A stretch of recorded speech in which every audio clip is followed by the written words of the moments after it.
Hello students, हमारी class में अभी हमें सेंटेंसेस के आगे के 4 टाइप्स पढ़ना है। हमारे सेंटेंसेस के 4 टाइप्स कौन से हैं? वो है assertive sentence, imperative sentence, exclamatory sentence and interrogative sentence. हम लोग सेंटेंसेस को वन बाय वन देखेंगे, ठीक है। तो सबसे पहले हम ये देखते हैं कि वो कितने टाइप्स के। There are 4 types. Which of those? First is assertive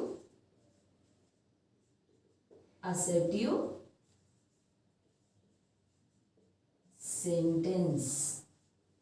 Second is imperative sentence. Third is interrogative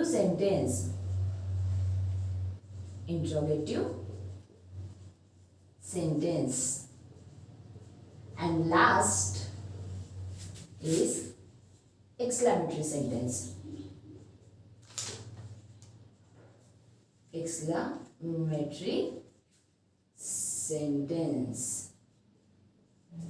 ठीक है। तो हम लोगों को ये चारों सेंटेंस के बारे में डिटेल में और वन बाय वन स्टडी करना है, क्योंकि आपके एग्जाम पॉइंट ऑफ व्यू से ये इम्पोर्टेंट है। तो हम लोग सबसे पहले जो देखेंगे वो है हमारे असर्टिव सेंटेंस, ठीक है। सबसे पहले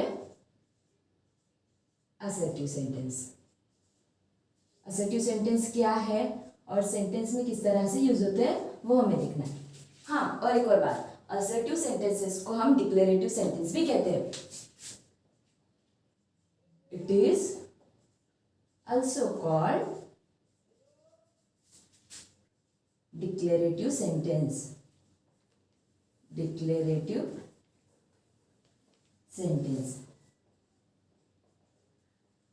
It might be like it declares something regarding the subject. मतलब हमारे जो ये असर्टिव सेंटेंस होते हैं ना, वो सेंटेंस के बारे में कुछ डिक्लेयर करते हैं, जैसे कि वो सेंटेंस किस तरह का है, जैसे वो किसी ओपिनियन के बारे में या फिर वो फैक्ट के बारे में बता रहा है या फिर फीलिंग के बारे में बता रहा है, किस तरह का वो सेंटेंस है, इसके बारे में वो डिक्लेयर करते हैं हमारे असर्टिव सेंटेंस। असर्टिव सेंटेंस का जो बेसिक स्ट्रक्चर होता है उसमें होता है सब्जेक्ट, वर्ब एंड ऑब्जेक्ट। जैसे हमारा सिंपल स्ट्रक्चर का जो बेसिक स्ट्रक्चर होता है ना हमारा सिंपल सेंटेंस का, उसी तरह हमारे जो असर्टिव सेंटेंस होते हैं ना उसका एक बेसिक स्ट्रक्चर होता है। It contains basic structure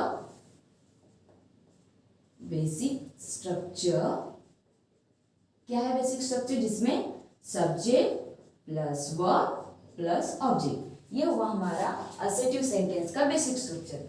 for example, एक एग्जाम्पल देते हैं हम, ठीक है। शी स्टडिंग इंग्लिश, ठीक है। देखो इस सेंटेंस में शी सब्जेक्ट हो गया, स्टडिंग वर्ब हो गया और इंग्लिश जो हुआ वो हमारा ऑब्जेक्ट। ये रहा सेंटेंस का बेसिक स्ट्रक्चर। अब जो देखना है वो ये है कि हमें देखना है कि हमारे असर्टिव सेंटेंस के बारे में देखना है, असर्टिव सेंटेंस क्या है। तो अगर हम सिंपली देखें तो असर्टिव सेंटेंस क्या होते हैं? It tells us information about fact, opinion, feelings और anything. Let's look. It tells us information about facts मतलब सत्य, ओपिनियन मतलब सलाह, ठीक है। फीलिंग्स, हमारे फीलिंग्स के बारे में भी बताते हैं सेंटेंस में। इसके अलावा जैसे कि थिंग्स के बारे में, जैसे थिंग्स हमारे हमने जिस तरह से नाउन में देखे थे, थिंग्स कुछ भी हो सकते हैं, जैसे हमारी बुक, पेन, पेंसिल, कुछ भी, ठीक है, एक्सेट्रा, ठीक है। तो मतलब जिस सेंटेंस से हमें इंफॉर्मेशन मिलती है, मतलब हमें पता चलता है कि सेंटेंस किस तरह से, किससे रिलेटेड है, वो फैक्ट से रिलेटेड है या फिर वो किसी ओपिनियन टाइप सेंटेंस है या फिर वो किसी फीलिंग्स के बारे में बता रहा है, तो उस तरह के सेंटेंस जो होते हैं वो हमारे असर्टिव सेंटेंस में होते हैं। हम लोग इसके भी एग्जाम्पल देखते हैं साथ में।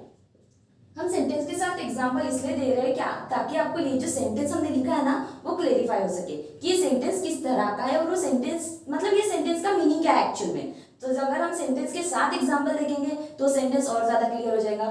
तो इसके लिए हम लोग एक सेंटेंस देखते हैं, एग्जांपल देखते हैं।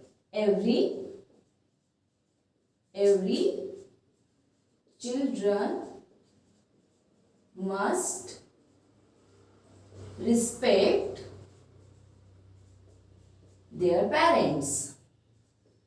अब इस सेंटेंस को पढ़ के ही समझ में आ रहा है कि ये सेंटेंस किस तरह का है।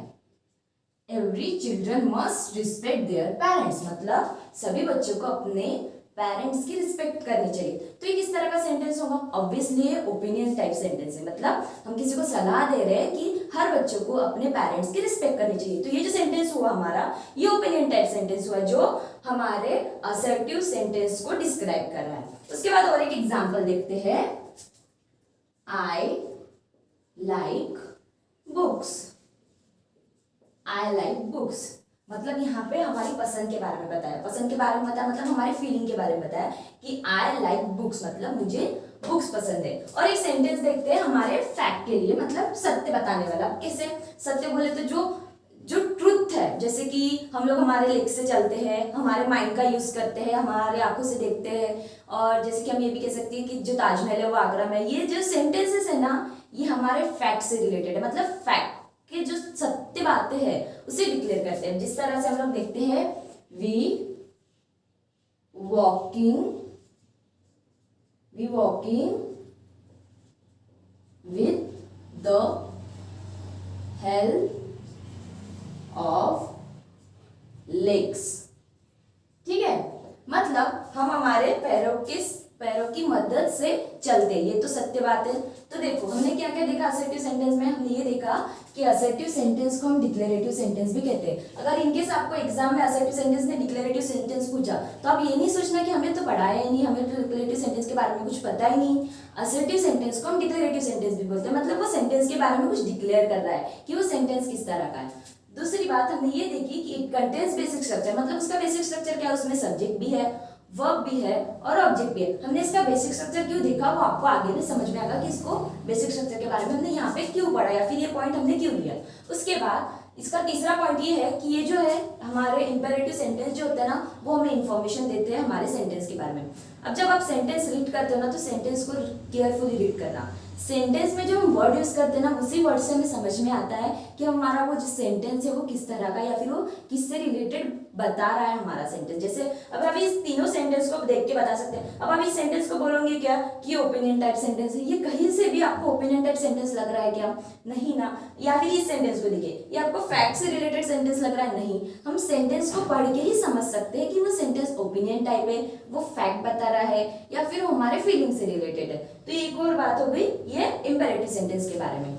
इसका फोर्थ पॉइंट, हाँ ये फोर्थ और इम्पोर्टेंट मोस्ट पॉइंट है। एग्जाम में आपको ये कुछ भी याद नहीं रहा, लेकिन ये पॉइंट हमेशा याद रखना कि हमारे जो इंपेरेटिव सेंटेंसेस होते हैं वो एंड होते हैं फुल स्टॉप से। इंपेरेटिव सेंटेंस के एंड में हमेशा फुल स्टॉप ही लगता है। ठीक है, ये बात याद रखना। अगर आप ये भूल जाए चलेगा, ये भी भूल जाए चलेगा, लेकिन ये बात याद रखना कि इट एंड्स, भूल जाए चलेगा इसका मतलब ये नहीं कि आपको भूलना है, ये भी याद रखना है। लेकिन जो सबसे इंपॉर्टेंट पॉइंट है वो ये है कि it ends with full stop. ठीक है, फुल स्टॉप मतलब पूरा ही फुल स्टॉप, इस तरह का फुल स्टॉप।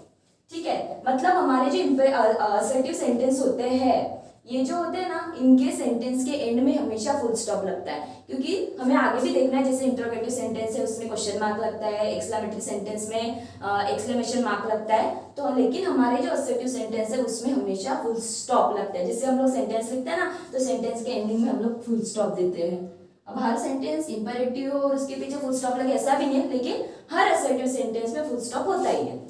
उसके बाद एक पॉइंट ये देखना है, जो हमारे असर्टिव सेंटेंस है वो भी दो टाइप्स के होते हैं, या तो वो पॉजिटिव होते हैं या तो निगेटिव होते हैं। ठीक है, it can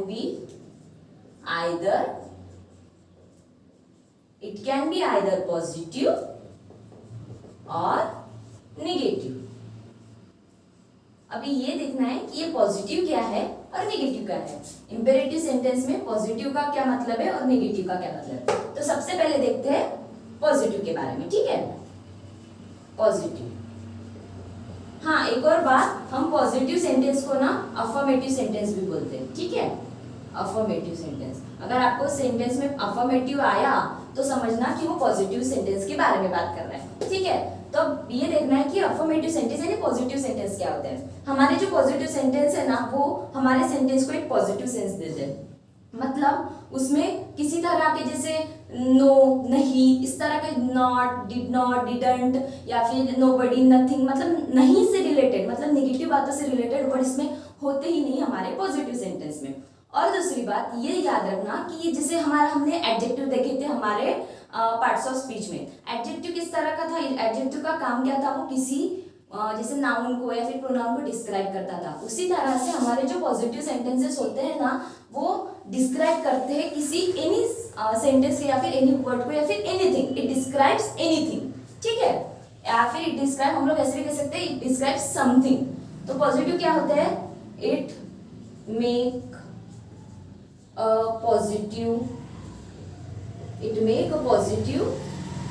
sense to the sentence, ठीक है। दूसरा पॉइंट हमने क्या देखा था कि ये एडजेक्टिव की तरह होते हैं। It is like adjective, it is like adjective which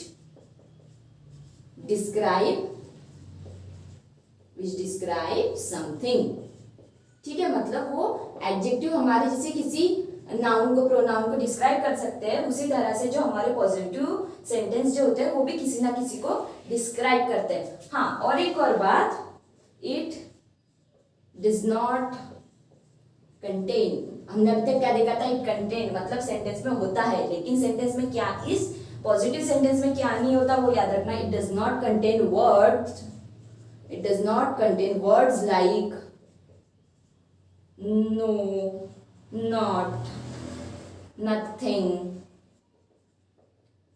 या फिर जैसे did not को हम इस तरह से शो करते हैं, ठीक है। didn't, did not, या फिर nobody, इस तरह के जो वर्ड्स होते हैं ना, जो नेगेटिव शो मतलब नेगेटिव टाइप के वर्ड होते हैं, इस तरह के वर्ड जो होते हैं वो हमारे सेंटेंस में, पॉजिटिव सेंटेंस में यूज नहीं होते। Now, have a look here. हम लोगों ने यहाँ पे पॉजिटिव सेंटेंस के बारे में देखा, लेकिन अब उसको हम एग्जाम्पल के साथ अप्लाई करते हैं। एग्जाम्पल, ठीक है। पॉजिटिव सेंटेंस के एग्जाम्पल कैसे? यहाँ ये याद रहेगा ना आपको कि हम पॉजिटिव सेंटेंस को अफर्मेटिव सेंटेंस भी कहते हैं, ठीक है। हमें आने वाली क्लास में देखना है कि अफर्मेटिव को नेगेटिव कैसे किया जाता है और नेगेटिव को अफर्मेटिव कैसे किया जाता है, वो हम आगे वाली क्लास में कंटिन्यू करेंगे। अभी फिलहाल हम लोग ये देखते हैं कि पॉजिटिव सेंटेंस और नेगेटिव सेंटेंस हमारे इस सेंटेंस में किस तरह से यूज होते हैं, ठीक है। तो इसका एग्जाम्पल देखते हैं। She is a doctor. देखो इस सेंटेंस में, इस सेंटेंस को देखो, इस सेंटेंस में किसी तरह की नेगेटिविटी दिखाई है? नहीं दिखाई है। इस सेंटेंस में सिंपल हमारा स्ट्रक्चर है, यहाँ पे पॉजिटिव सेंस आ रहा है। इसमें अगर सपोज देखो, अगर हमने इसमें बनाया इस तरह से, she is not a doctor, she is not a doctor. अब इस सेंटेंस में देखिए, यहाँ पे जो नॉट आया है ना, ये वर्ड हमें निगेटिविटी बता रहा है, लेकिन इस तरह का कोई भी वर्ड हमारे इस ऊपर के सेंटेंस में नहीं आया है। ये सेंटेंस हुआ हमारा पॉजिटिव सेंटेंस। उसके बाद हम लिखते हैं शी प्लेइंग क्रिकेट। अब इस सेंटेंस में भी हमारा सिंपल सब्जेक्ट है, वर्ब है, ऑब्जेक्ट है। इसमें किसी तरह का हमने इसमें किसी भी तरह का निगेटिव वर्ड मतलब नो, नॉट, नथिंग इस टाइप का वर्ड यूज नहीं किया। ये सिंपली हमारा एक पॉजिटिव सेंटेंस है, ठीक है। देखो यहाँ पे इसमें कुछ भी मतलब देखो, हमारे सेंटेंस का मेन मुद्दा क्या, हमें क्या बताना है, क्या पॉइंट शो करना है कि हमारे सेंटेंस से हमें पॉजिटिव सेंस आना चाहिए। इस सेंटेंस को पढ़ के हमें कहीं से भी निगेटिव सेंस नहीं आ रहा है, हमारा पॉजिटिव सेंस वाला सेंटेंस हुआ। अभी नेगेटिव सेंटेंस क्या है और वो किस तरह से होते हैं, उसमें पॉजिटिव सेंटेंस में और नेगेटिव सेंटेंस में क्या डिफरेंस है, वो आगे वाली क्लास में देखेंगे और उसके साथ इंपेरेटिव सेंटेंस के बारे में भी पढ़ेंगे। So thank you.